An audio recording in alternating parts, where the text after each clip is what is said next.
Pemirsa, sejumlah peneliti ini mengungkapkan bahwa ada potensi tsunami yang bisa setinggi 34 meter di Indonesia. Ini berarti prediksi ketinggian tsunami melebihi tsunami Aceh. Nah, ada penulis utama dari BMKG, Pepen Supendi, dari penelitiannya mengungkap bahwa potensi ini berkaitan dengan tingkat kegempaan yang tinggi, yang di dalam, serta juga di wilayah Jawa Barat dan juga Sumatera yang merupakan akibat dari pertemuan lempeng Indo-Australia dan juga subduksi di bawah lempeng Sunda. Nah, ini ada datanya di sebelah saya ini. Jadi ini ada temuan ya, pemirsa. Jadi ini benar-benar nyata, jadi bukan ada hasil rekayasa. Jadi mereka sudah berkumpul dalam penelitian ini. Terdapat sejumlah ahli kegempaan dalam negeri, ada Dwi Kora Karnawati, kemudian juga ada dari Tato Yatimantoro, dan juga Daryono dari BMKG, dari BRIN juga ada, termasuk dari University of Cambridge juga ikutan di sini, termasuk dari BNPB. Nah, sehingga penelitian ini sangat tidak main-main dan bukan sembarangan.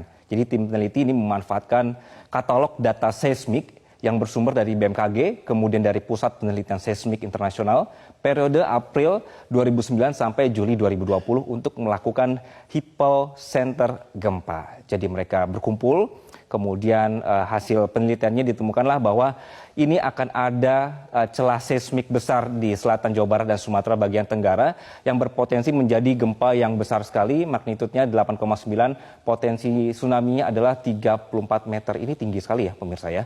Nah, sebenarnya jika kita berbicara soal megatrust, jika dilihat dari definisinya, megatrust ini adalah kondisi pecahnya batas lempeng yang terjadi di bidang kotak dua lempeng tektonik yang bertemu di zona subduksi. Nah, karena gerakan relatif lempeng ini yang tidak terbendung, tekanan terakumulasi di area dua lempeng tersebut dan akhirnya saling mengunci sehingga dilepaskanlah melalui gempa megatrust. Jadi ini ada kekuatan yang ditahan kemudian terlepas begitu ya. Sumber gempa megatrust biasanya ada di bawah laut pemirsa. Megatrust ini memiliki potensi menimbulkan tsunami yang karena ada pergerakan besar vertikal dasar laut selama gempa terjadi. Baik, nah megatrust itu tadi definisinya sudah ada apa, kemudian ini mana sih sebenarnya wilayah Indonesia yang akan menjadi perhatiannya? Nah, karena negara kita terletak pada bagian cincin api Pasifik yang membuat Indonesia rentan bencana, terutama gempa dan tsunami. Dalam buku Pusat Studi Gempa Nasional disebutkan bahwa sumber gempa dari segmen megatrust hanya berjumlah 13 segmen. Tapi ini bukan hanya sebenarnya. Jadi kami coba ilustrasikan di sebelah kanan saya, kalau bisa difokuskan atau di sebelah petanya, pemirsa. Jadi ini adalah segmentasi megatrust di Indonesia, ada beberapa. Satu adalah ini barat Sumatera, ada 6 segmen. Kalau misalnya kita bisa lihat di sebelah sini pemirsa ya. Oke, ini ada 6. Kemudian juga selatan Jawa ada 3 segmen. Selatan Bali hingga Sumba ada 1 segmen. Utara Sulawesi ada 1 segmen. Lalu Maluku ada 1 segmen dan utara Papua ada 1 segmen. Ini adalah yang sudah dipetakan. Nah, kemudian yang berwarna oranye yang Anda saksikan ini adalah ilustrasi misalnya keberadaan subduksi lempeng Indo-Australia yang menujam ke bawah lempeng Eurasia.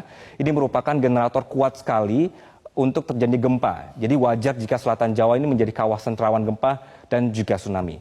Dari data BMKG ini menyebutkan bahwa gempa di atas 7,0 di Jawa ini terjadi sekitar 19 kali. Kalau dihitung dari tahun 1840 sampai 2006. Dan kalau tsunami-nya sendiri ini ada 5 kali sudah pernah terjadi. Begitu. Nah, ini menurut Kepala Mitigasi Gempa Bumi dan Tsunami BMKG, Daryono, berdasarkan frekuensi kejadian gempa yang merusak, sesar aktif sebenarnya lebih sering terjadi dan menimbulkan kerusakan serta korban jiwa dibandingkan dengan megatrust. Namun megatrust sebenarnya relatif jarang terjadi, hanya saja sumber gempa megatrust ini mampu membangkitkan gempa dahsyat dengan magnitudo 8 hingga 9. Jadi meskipun jarang, ternyata dampaknya besar sekali. Sementara sumber gempa sesar aktif rata-rata hanya mampu memicu gempa paling tinggi 7,5. Yang membuat beda, gempa sesar aktif yang lebih sering terjadi banyak berpusat di daratan, dekat perkotaan, kemudian bahkan tempat tinggal kita sendiri, pemirsa. Begitu. Oke, jadi ini adalah potensi skenario terburuk ya pemirsa. Jadi bukan prediksi yang akan terjadi dalam waktu dekat. Sehingga kapan terjadinya ini tidak ada satu orang pun sebenarnya yang tahu. Untuk itu dalam kondisi tidak pasti kapan terjadi ini, kita semua harus melakukan upaya mitigasi. Dan penelitian ini sebenarnya bukan untuk membuat kita takut atau membuat kita panik. Sudah cukup banyak sebenarnya peristiwa bencana ini di masa lalu. Jadi kita perlu untuk terus mempelajarinya untuk meminimalisir dampak dari megatrust itu sendiri. Sekali lagi karena kita tinggal di negara yang alamnya subur namun juga rentan bencana, pemirsa, sudah pasti bencana ini akan terjadi. Tinggal kita yang harus beradaptasi. Jadi oleh karena itu orang-orang yang meneliti peristiwa ini juga orang-orang yang sangat paham di bidangnya, sehingga kajian-kajian seperti ini diperlukan untuk memberikan rekomendasi ke kita, ke pemerintah soal apa yang harus kita lakukan ke depannya, begitu. Nah, itulah kenapa setiap ada kajian seputar bencana, ujung-ujungnya sudah pasti akan membahas mitigasi bencana. Nah, sudah siap belum seandainya ini amit-amit begitu ya, seandainya terjadi potensi tsunami 34 meter ini.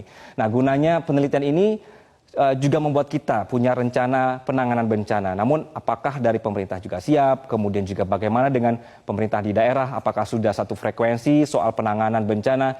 Inilah yang kemudian disampaikan pakar tsunami BRIN, Ujo Kongko, yang menyatakan bahwa ini ada pernyataannya ya, kita perlu review kembali dokumen rencana kontingensi dan juga rencana operasi, peta-peta jalur evakuasi, kemudian juga sistem peringatan dininya untuk mitigasi tsunami, terutama di daerah-daerah pesisir Jawa dan Sumatera. Nah, jika kondisinya saat ini sudah ada permukiman manusia di daerah pesisir, bagaimana kemudian kita mengatur tata ruang dan pergerakan saat tanda-tanda tsunami muncul? Inilah butuh fokus pemikiran juga untuk kita menjadi sigap terhadap bencana, begitu. Dan yang terpenting, pemirsa, ini juga harus kita semua sebenarnya harus mau meluangkan waktu untuk tahu langkah-langkah kalau misalnya terjadi atau terjebak dalam kondisi darurat itu seperti apa. Kita tetap berdoa bahwa tidak ada peristiwa mengerikan yang akan terjadi, sekaligus tidak lupa berusaha untuk bisa beradaptasi memahami alam. Sampai bertemu di Metropedia selanjutnya bersama saya Gia Sibuan.